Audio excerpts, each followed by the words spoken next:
ಚಿಕ್ಕಬಳ್ಳಾಪುರದಲ್ಲಿ ಯಾರು ಸ್ಪರ್ಧೆ ಮಾಡ್ತಾರೆ ಅನ್ನೋದು ಈಗ ಚರ್ಚೆ. ಅದರ ನಡುವೆ ಹಲವಾರು ಜನ ಟವಲ್ ಹಾಕಿದ್ದಾರೆ, ನನಗೆ ಅವಕಾಶ ಸಿಕ್ಕರೆ ನಾನು ಸ್ಪರ್ಧೆ ಮಾಡ್ತೀನಿ ಅನ್ನೋದು. ತಾರಕಕ್ಕೇರಿದೆ ಚಿಕ್ಕಬಳ್ಳಾಪುರ ಲೋಕಸಭಾ ಸಮರ. ಬಿಜೆಪಿ ಟಿಕೆಟ್ಗಾಗಿ ಶುರುವಾಯಿತು ಜಾತಿಯ ವಾಕ್ ಸಮರ. ನಾನು ಒಕ್ಕಲಿಗ ಅಂಥೇಳಿ ಡಾಕ್ಟರ್ ಕೆ ಸುಧಾಕರ್ ಏನು ಹೇಳಿದ್ರು, ಇವರಿಗೆ ವಿಶ್ವನಾಥ್ ಟಾಂಗ್ ಕೊಟ್ಟಿದ್ದಾರೆ. ನಾನು ನಿಜವಾದ ಒಕ್ಕಲಿಗ ಅಂಥೇಳಿ ಯಲಹಂಕದ ಶಾಸಕ ಕಿಡಿಕಾರಿದ್ದಾರೆ. ಸುಧಾಕರ್ ತಂದೆ ಕೇಶವ ರೆಡ್ಡಿ, ಚಿಕ್ಕಪ್ಪ ರವೀಂದ್ರನಾಥ ರೆಡ್ಡಿ, ನಮ್ಮಲ್ಲಿ ರೆಡ್ಡಿಯನ್ನ ಒಕ್ಕಲಿಗ ಅಂತ ಕರೆಯುತ್ತೇವೆ ಅಂಥೇಳಿ ತಿರುಗೇಟನ್ನು ಕೊಟ್ಟಿದ್ದಾರೆ. ರಿಪಬ್ಲಿಕ್ ಕನ್ನಡಕ್ಕೆ ಯಲಹಂಕ ಶಾಸಕ SR ವಿಶ್ವನಾಥ್ ಹೇಳಿದ್ದಾರೆ. ಈಗ ಯಾವುದೋ ಒಂದು ಸಮುದಾಯ ಅಂತ ಹೇಳೋದಲ್ಲ. ವೀರಪ್ಪ ಮೊಯ್ಲಿಯವರು 2 ಬಾರಿ ಈ ಕ್ಷೇತ್ರದಲ್ಲಿ ಗೆದ್ದರು. ಬಚ್ಚೇಗೌಡರು 2ನೇ ಬಾರಿ ನಿಂತಾಗ ಕೂಡ ಬಚ್ಚೇಗೌಡರು ಸೋತರು. ಇವತ್ತು ನಾವು ಯಾರು ಬೇರೆ, ನಾವು ಒಕ್ಕಲಿಗರೇ ಅಲ್ವಾ. ಸುಧಾಕರ್ ರೆಡ್ಡಿ ಅವ್ರ ತಂದೆ ಹೆಸರು, ಸುಧಾಕರ್ ಅವ್ರ ತಂದೆ ಹೆಸರು ಕೇಶವ ರೆಡ್ಡಿ, ಅವ್ರ ಚಿಕ್ಕಪ್ಪ ರವೀಂದ್ರನಾಥ್ ರೆಡ್ಡಿ.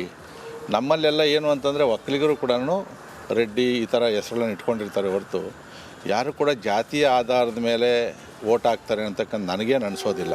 ಸ್ಥಳೀಯ ಚುನಾವಣೆಗಳೆಲ್ಲ ನಡೀತದೆ, ಆದರೆ ರಾಷ್ಟ್ರೀಯ ಚುನಾವಣೆಯಲ್ಲಿ ಅವೆಲ್ಲ ಕೂಡ ಬರೋದಿಲ್ಲ. ಅಂಗೀಕಾರವಾಗಿರುವಂಥದ್ದು ಇನ್ಮೇಲೆ ಏನಾದರೂ ಪರೀಕ್ಷೆ ನಕಲು ಮಾಡಿದ್ರೆ ಹುಷಾರ್. ಕಾರಣ ಇಷ್ಟೇ, ಪರೀಕ್ಷಾ ನಕಲು ವಿರುದ್ಧದ ವಿಧೇಯಕ ಅಂಗೀಕಾರ ಆಗಿದೆ. ಲೋಕಸಭೆಯಲ್ಲಿ ಪರೀಕ್ಷಾ ನಕಲು ವಿರುದ್ಧದ ಬಿಲ್ ಪಾಸ್ ಆಗಿದೆ. ಪರೀಕ್ಷಾ ನಕಲಿಗೆ ಗರಿಷ್ಠ ಅಂದ್ರೂ 10 ವರ್ಷ ಜೈಲು ಶಿಕ್ಷೆ, 1 ಕೋಟಿ ರೂಪಾಯಿ ದಂಡವನ್ನ ವಿಧಿಸುವ ವಿಧೇಯಕ ಬಿಲ್ ಪಾಸ್ ಮಾಡಿರುವಂತದ್ದು ನೋಡಿ. ಈಗಾಗಲೇ ಗಮನಿಸ್ತಾ ಇದ್ವಿ, ಎಲ್ಲೆಲ್ಲೂ ನೋಡಿದ್ರು ಕೂಡ ಆ ಪರೀಕ್ಷೆ ನಕಲು ಹೊಡೆದ್ರು, PSI ಪರೀಕ್ಷೆ ನಕಲು ಹೊಡೆದ್ರು, ಅವೆಲ್ಲವಕ್ಕೂ ಕೂಡ ಈಗ ಕಡಿವಾಣ ಬೀಳುತ್ತೆ. ಕಾರಣ ಇಷ್ಟೇ, ಪರೀಕ್ಷೆ ನಕಲು ವಿರುದ್ಧದ ವಿಧೇಯಕ ಈಗ ಲೋಕಸಭೆಯಲ್ಲಿ ಅಂಗೀಕಾರವಾಗಿದೆ. ಲೋಕಸಭೆಯಲ್ಲಿ ಪರೀಕ್ಷಾ ನಕಲು ವಿರುದ್ಧದ ಬಿಲ್ ಪಾಸ್ ಆಗಿರುವಂಥದ್ದು. ಪರೀಕ್ಷಾ ನಕಲಿಗೆ ಗರಿಷ್ಠ 10 ವರ್ಷ ಜೈಲು ಶಿಕ್ಷೆ. ನೋಡಿ, ಇನ್ ಕೇಸ್ ಏನಾದರೂ ಪರೀಕ್ಷೆ ನಕಲು ಮಾಡಿದ್ರೆ, ಯಾರು ನಕಲು ಮಾಡೋಕೆ ಏನಾದರೂ ಸಪೋರ್ಟ್ ಮಾಡಿದ್ರೆ, ನಮ್ಗೆ ಅಲ್ಲಿ ಗೊತ್ತು ಇಲ್ಲಿ ಗೊತ್ತು ಅಂತ ಕ್ವಶನ್ ಪೇಪರ್ ಲೀಕ್ ಮಾಡಿದ್ರೆ ಅವರಿಗೆಲ್ಲರಿಗೂ ಕೂಡ 10 ವರ್ಷ ಜೈಲು ಶಿಕ್ಷೆ, 1 ಕೋಟಿ ರೂಪಾಯಿ ದಂಡ ವಿಧಿಸುವಂಥ ವಿಧೇಯಕ ಅಂಗೀಕಾರ ಆಗಿರುವಂಥದ್ದು. ಇದು ಲೋಕಸಭೆಯಲ್ಲಿ ನೋಡಿ, ಎಲ್ಲರೂ ಕೂಡ ಎಚ್ಚೆತ್ತುಕೊಳ್ಬೇಕು. ಈಗಾಗಲೇ ಸಾಕಷ್ಟು ಸುದ್ದಿಗಳನ್ನು ನಾವು ಗಮನಿಸಿದ್ವಿ. PSI ಹಗರಣ ಇರ್ಬೋದು, ಪರೀಕ್ಷೆ ನಕಲು ಮಾಡೋದು, ಕ್ವಶನ್ ಪೇಪರ್ ಲೀಕ್ ಮಾಡೋದು, ಇದಕ್ಕೆಲ್ಲದಕ್ಕೂ ಕೂಡ ಕಡಿವಾಣ ಹಾಕುವಂತ ನಿಟ್ಟಿನಲ್ಲಿ. ಯಾಕಂತ ಹೇಳಿದ್ರೆ ಒಂದು ವ್ಯವಸ್ಥೆನೇ ಹಾಳಾಗ್ಬಿಡತ್ತೆ.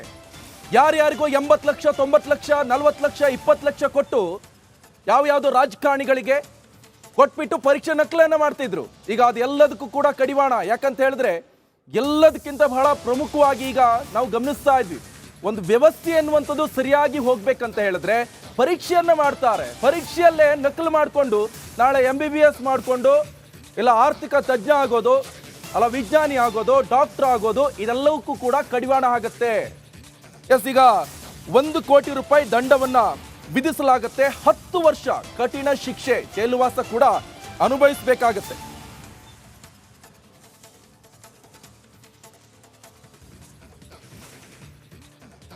ರಾತ್ರೋರಾತ್ರಿ ಜಗದೀಶ್ ಶೆಟ್ಟರ್ ಅವರು ಕಾಂಗ್ರೆಸ್ ಅನ್ನ ಬಿಟ್ಟು ಬಿಜೆಪಿಗೆ ಬಂದಾಗ ಎಲ್ಲರೂ ಕೂಡ ಅಂದ್ಕೊಂಡಿದ್ರು ಜಗದೀಶ್ ಶೆಟ್ಟರ್ ಅವರ ಜೊತೆಗೆ ಕಾಂಗ್ರೆಸ್ಗೆ ಸೇರ್ಪಡೆಯಾಗಿದ್ದಂತಹ ಲಕ್ಷ್ಮಣ ಸವದಿ ಅವರು ಕೂಡ ಬಿಜೆಪಿಗೆ ಬಂದೇ ಬಿಡ್ತಾರೆ, ಬಿಜೆಪಿ ಅವರನ್ನು ಆಪರೇಷನ್ ಮಾಡಿ ತನ್ನ ಪಕ್ಷಕ್ಕೆ ವಾಪಸ್ ಗರುವಾಪಸಿ ಮಾಡಿಕೊಳ್ಳುತ್ತೆ ಅಂತೇಳಿ ಅಂದ್ಕೊಂಡಿದ್ರು.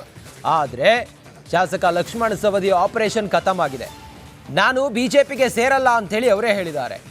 ಲಕ್ಷ್ಮಣ ಸವದಿ ಸ್ಫೋಟಕ ಮಾತಾಡಿದ್ದಾರೆ. ರಿಪಬ್ಲಿಕ್ ಕನ್ನಡದಲ್ಲಿ ಲಕ್ಷ್ಮಣ ಸವದಿ ಎಕ್ಸ್ಕ್ಲೂಸಿವ್ ಆಗಿ ಮಾತಾಡಿದ್ದಾರೆ. ಬಿಜೆಪಿಯ ಸೇರ್ಪಡೆ ವದಂತಿಗೆ ತೆರೆ ಎಳೆದಿದ್ದಾರೆ ಲಕ್ಷ್ಮಣ ಸವದಿ. ಏನು ಹೇಳಿದ್ದಾರೆ ನೋಡೋಣ ಬನ್ನಿ. ಅವರಿಗೆ ಅವಶ್ಯಕತೆ ಇದೆ, ಅನಿವಾರ್ಯ ಇದೆ, ಅದರಿಂದ ಮಾಡ್ತಾರೆ. ತೀರ್ಮಾನ ಮಾಡೋ ನಾನು, ನನ್ನ ತೀರ್ಮಾನ ಕಾಂಗ್ರೆಸ್ಸನ್ನು ಬಿಡಲ್ಲ. ಓಕೆ ಸರ್, ರಾಜ್ಯ ಬಿಜೆಪಿ ನಾಯಕರು ಕಾಲ್ ಮಾಡ್ತಾರೆ ಅಥವಾ ದೆಹಲಿ ಮಟ್ಟದಿಂದ ಕೂಡ ಕಾಲ್ ಮಾಡ್ತಾರೆ? ಮಾಡಲಿ, ಕಾಲ್ ಅವ್ರಿಗೆ ಅವಶ್ಯಕತೆ ಇದೆ, ಅನಿವಾರ್ಯತೆ ಇದನ್ನು ಮಾಡ್ತಾ ಇದ್ದಾರೆ. ತೀರ್ಮಾನ ಮಾಡೋ ನಾನು, ನನ್ನ ತೀರ್ಮಾನ ಕಾಂಗ್ರೆಸ್ನಲ್ಲಿ ಗಟ್ಟಿಯಾಗಿರ್ತೀನಿ, ಮುಂದುವರಿತೀನಿ. ಪ್ರಶ್ನೆ, ಬಿಜೆಪಿಯ ಶಾಸಕರು ಒಂದು ನಿಮ್ಮ ಜೊತೆ ಸಂಪರ್ಕದಲ್ಲಿದ್ದಾರೆ ಅನ್ನುವಂಥದ್ದು ನಿಜನಾ? ಇದ್ದಾರೆ.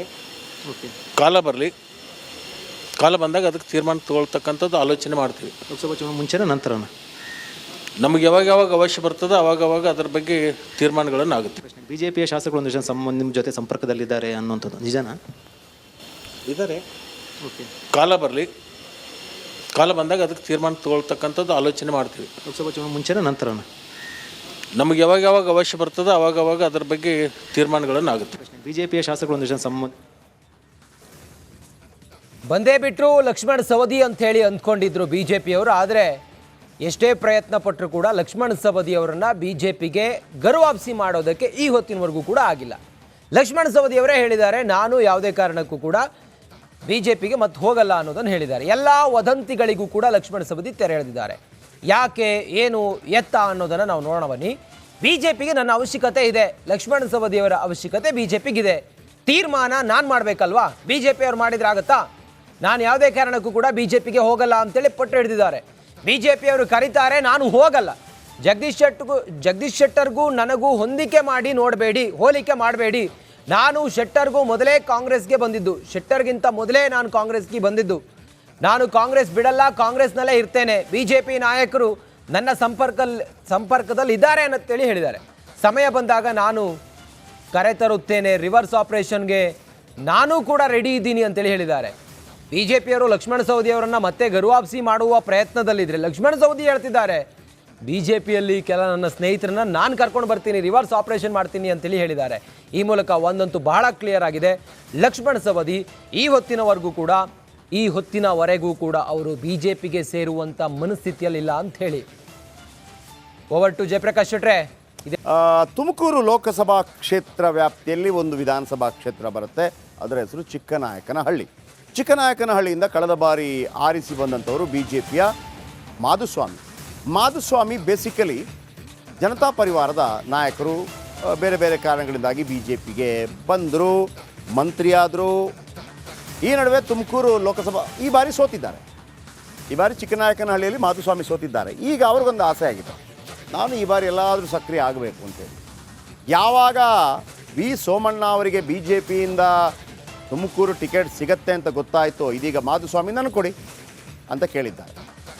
ಮಾಧುಸ್ವಾಮಿ ಸ್ವಲ್ಪ ಯಡಿಯೂರಪ್ಪನವರಿಗೆ ಆಪ್ತರು, ಹಾಗಾಗಿ ಏನು ಬೇಕಿದ್ರೂ ಆಗ್ಬೋದು. ಮತ್ತೊಂದು ಕಡೆ ಮಧುಗಿರಿ ಅಂತ ಪಕ್ಕದಲ್ಲಿ ಒಂದು ತಾಲೂಕಿದೆ, ಅಲ್ಲಿ ರಾಜಣ್ಣ MLA ಅವರು ಮುದ್ದಹನುಮೇಗೌಡರು ನಮ್ಮಿಂದ ಸ್ಪರ್ಧೆ ಮಾಡ್ತಾರೆ ಅಂತ ಕೂಡ ಹೇಳಿದ್ದಾರೆ. ನೋಡಿ, ನಮ್ಮ ಮಾಧುಸ್ವಾಮಿ ಅವರನ್ನು ನಮ್ಮ ಪ್ರತಿನಿಧಿ ಮಾತನಾಡಿಸಿದ್ದಾರೆ. ಮಾಧುಸ್ವಾಮಿ ಆಸೆ ಬಿಚ್ಚಿಟ್ಟಿದ್ದಾರೆ, ಕೇಳಿಸ್ಕೊಳ್ಳಿ. ಹೌದು, ನಾನು ಆಕಾಂಕ್ಷಿ ಆಗಲೇ ಹೇಳಿದ್ದೀನಿ ನಿಮಗೆ. ಪಕ್ಷದವ್ರು ತೀರ್ಮಾನ ಮಾಡಿ ಅಭ್ಯರ್ಥಿ ಮಾಡಿ ನಾನು ಸ್ಪರ್ಧೆ ಮಾಡ್ತೀನಿ. ಲೋಕಸಭಾ ಚುನಾವಣೆಗೆ ನಾನು ಸೋಮಣ್ಣ ಇಬ್ಬರೆಲ್ಲ ಇನ್ನೂ ಯಾರ್ಯಾರು ಕೇಳ್ತಾರೋ ನಮಗೆ ಗೊತ್ತಿಲ್ಲ. ಕೇಳಿದವ್ರನ್ನೆಲ್ಲ ಅವ್ರ ದೃಷ್ಟಿಲಿ ಇಟ್ಕೊಂಡು ಅವಲೋಕನ ಮಾಡಿ ಏನು ತೀರ್ಮಾನ ಮಾಡ್ತಾರೆ, ಅವ್ರು ತೀರ್ಮಾನ ಮಾಡೋದು ವರಿಷ್ಠರಿಗೆ ಬಿಟ್ಟಿದ್ದು. ಅವ್ರು ಏನು ಹೇಳ್ತಾರೆ ಅದು ನೋಡ್ಕೊಂಡು ಮುಂದಿನ ಕಾರ್ಯಕ್ರಮ ಮಾಡ್ಕೋತೀವಿ. ಈವರೆಗೆ ಯಾವ ತಯಾರಿ ಇಲ್ಲ, ಪಾರ್ಟಿಯವ್ರು ಹೇಳಿದರೆ ಶುರು ಮಾಡ್ಕೋತೀವಿ. ಹೌದು, ನಾನು ಆಕಾಂಕ್ಷಿ ಆಗಲೇ ಹೇಳಿದ್ದೀನಿ ನಿಮಗೆ. ಪಕ್ಷದವ್ರು ತೀರ್ಮಾನ ಮಾಡಿ ಅಭ್ಯರ್ಥಿ ಮಾಡಿ ನಾನು ಸ್ಪರ್ಧೆ ಮಾಡ್ತೀನಿ. ಲೋಕಸಭಾ ಚುನಾವಣೆಗೆ ನಾನು ಸೋಮಣ್ಣ ಇಬ್ಬರೆಲ್ಲ ಇನ್ನೂ ಯಾರ್ಯಾರು ಕೇಳ್ತಾರೋ ನಮಗೆ ಗೊತ್ತಿಲ್ಲ. ಕೇಳಿದವ್ರನ್ನೆಲ್ಲ ಅವ್ರ ದೃಷ್ಟಿಲಿ ಇಟ್ಕೊಂಡು ಅವಲೋಕನ ಮಾಡಿ ಏನು ತೀರ್ಮಾನ ಮಾಡ್ತಾರೆ, ಅವ್ರು ತೀರ್ಮಾನ ಮಾಡೋದು ವರಿಷ್ಠರಿಗೆ ಬಿಟ್ಟಿದ್ದು. ಅವ್ರು ಏನು ಹೇಳ್ತಾರೆ ಅದು ನೋಡ್ಕೊಂಡು ಮುಂದಿನ ಕಾರ್ಯಕ್ರಮ ಮಾಡ್ಕೋತೀವಿ. ಈವರೆಗೆ ಯಾವ ತಯಾರಿ ಇಲ್ಲ, ಪಾರ್ಟಿಯವ್ರು ಹೇಳಿದರೆ ಶುರು ಮಾಡ್ಕೋತೀವಿ. ಹೌದು, ನಾನು ಆಕಾಂಕ್ಷಿ ಆಗಲೇ ಹೇಳಿದ್ದೀನಿ ನಿಮಗೆ. ಪಕ್ಷದವ್ರು ತೀರ್ಮಾನ ಮಾಡಿ ಅಭ್ಯರ್ಥಿ ಮಾಡಿ ನಾನು ಸ್ಪರ್ಧೆ ಮಾಡ್ತೀನಿ. ಲೋಕಸಭಾ ಚುನಾವಣೆಗೆ ನಾನು ಸೋಮಣ್ಣ ಇಬ್ಬರೆಲ್ಲ ಇನ್ನೂ ಯಾರ್ಯಾರು ಕೇಳ್ತಾರೋ ನಮಗೆ ಗೊತ್ತಿಲ್ಲ. ಕೇಳಿದವ್ರನ್ನೆಲ್ಲ